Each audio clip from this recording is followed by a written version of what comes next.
জোয়ার এসেছে দেশের ফুটবলে। ভুটানের অনুশীলন দেখতে জাতীয় স্টেডিয়ামে ভক্তদের ভিড়। নিরাপত্তা ইস্যুতে স্টেডিয়ামের দোকানপাট বন্ধ। সিঙ্গাপুর ম্যাচের টিকিট না পেয়ে ভক্তদের অবস্থান ধর্মঘট। সবকিছু মিলিয়ে রমরমা অবস্থায় ফুটবল পাড়া। বিস্তারিত আরেকটি রিপোর্টে। জাতীয় স্টেডিয়ামে জটলা। 4 জুন ভুটানের বিপক্ষে প্রীতি ম্যাচ বাংলাদেশের। ফুটবল ভক্তদের ভুটান দলের অনুশীলন দেখার আকাঙ্ক্ষায় অপেক্ষা।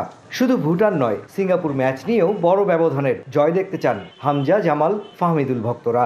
যে আমরা সম্পূর্ণ আশাবাদী, আমরা পুরো ম্যাচ ডোমিনেট করব। ফাহমিদুল এবং হামজা ভাই দুজনই কালকে আমরা চাই 11 স্টার্টিং থেকে খেলুক। যে বাংলাদেশ জাতীয় ফুটবল দল খুব ভালো একটা রেজাল্ট নিয়ে ফিরবে এবং প্রস্তুতিটা খুব ভালোভাবে তারা সারবে। কালকে আশা করা যায় ইনশাল্লাহ আমরা 0-4 গোলে জিতব। নতুন করে সাজা জাতীয় স্টেডিয়ামের সবুজ গালিচায় অতিথি দলের অনুশীলন, আর তা কাভার করতে গণমাধ্যম কর্মীদের ভিড়, যা আগে কখনোই দেখা যায়নি।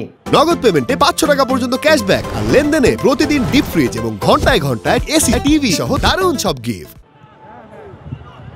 অন্যদিকে সিঙ্গাপুর ম্যাচের টিকিট না পেয়ে সোমবার দুপুর থেকে বাফুফে ভবনের প্রধান ফটক অবরোধ করে আছে ফুটবল আল্ট্রাস নামের সংগঠনের সদস্যরা।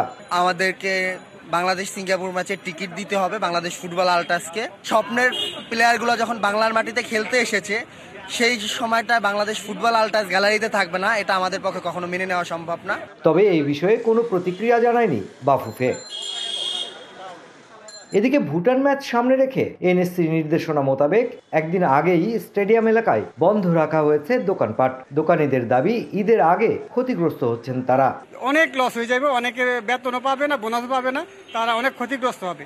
এই ব্যাপারটা বিবেচনা করতে পারতো, অন্তত একদিন স্যাক্রিফাইস করতে পারতো। কদিন বাদেই ঈদুল আজহা, তারপরও এই জাতীয় স্টেডিয়ামের ইলেকট্রনিক্স মার্কেটটা বন্ধ রাখা হয়েছে। বন্ধ আছে এখানকার সকল প্রকার দোকানপাট।